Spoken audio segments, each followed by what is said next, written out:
Spain সম্ভবত football ইতিহাসের একমাত্র দল যারা মিডফিল্ডারদের দাপটে দুইটা বিশ্বকাপ জিতেছে। ফুটবলার সাপ্লাইতে আর্জেন্টিনা ও ব্রাজিলের মতো দলগুলো যতই এগিয়ে থাকুক, মিডফিল্ডার তৈরিতে তারা স্পেনের পেছনে। স্পেনকে বলা হয় মিডফিল্ডারদের কারখানা। তাদের ইতিহাসে দুইটা বিশ্বকাপ এসেছে, দুইটাতে মিডফিল্ডারদের ছোঁয়া আছে।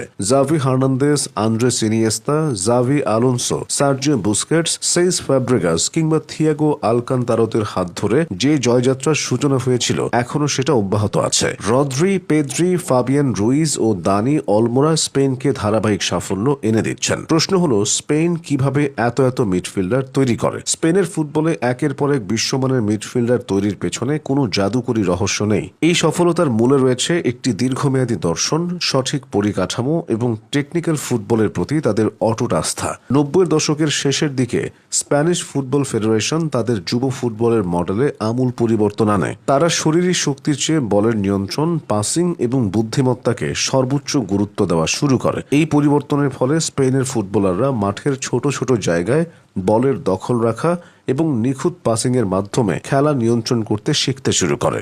বিষয়টা আধুনিক মিডফিল্ডার তৈরির ভিত্তিপ্রস্তর স্থাপন করে। এছাড়া মিডফিল্ডার তৈরিতে স্পেনের সাফল্যের আরেকটি কেন্দ্রবিন্দু হল স্পেনের ক্লাবগুলোর একাডেমি, বিশেষ করে বার্সেলোনার বিখ্যাত লা Masia. Xavi Hernandez, Andres Iniesta এবং সার্জিও বুস্কেটসের মতো মিডফিল্ডারদের উত্থান এই একাডেমি থেকেই।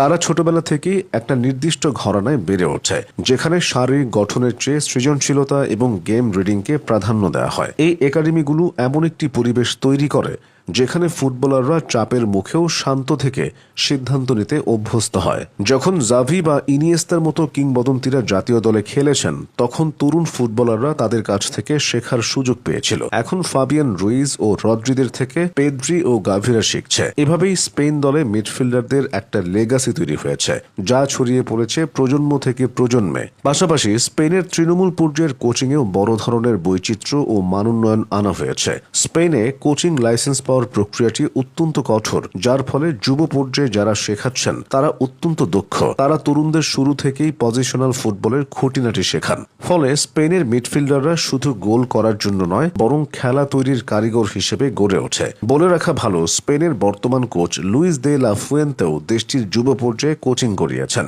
দীর্ঘদিন যুব পর্যায়ে তিনি এভাবেই ফুটবলারদের শিখিয়ে এসেছেন, এখন জাতীয় দলে এসে সুফল পাচ্ছেন। এছাড়া স্পেনের নিজস্ব ফুটবল সংস্কৃতিতে বলের নিয়ন্ত্রণকে সবসময় অগ্রাধিকার দেওয়া হয়। টিকি টাকা কৌশলের সফলতা স্পেনের আত্মবিশ্বাস বহুগুণ বাড়িয়ে দিয়েছিল। টিকি টাকা হলো ফুটবলের এক বিশেষ ঘরানার কৌশল বা দর্শন, যা বলের উপর সর্বোচ্চ নিয়ন্ত্রণ ধরে রাখার উপর ভিত্তি করে গড়ে উঠেছে। এই কৌশলের মূল বৈশিষ্ট্য হলো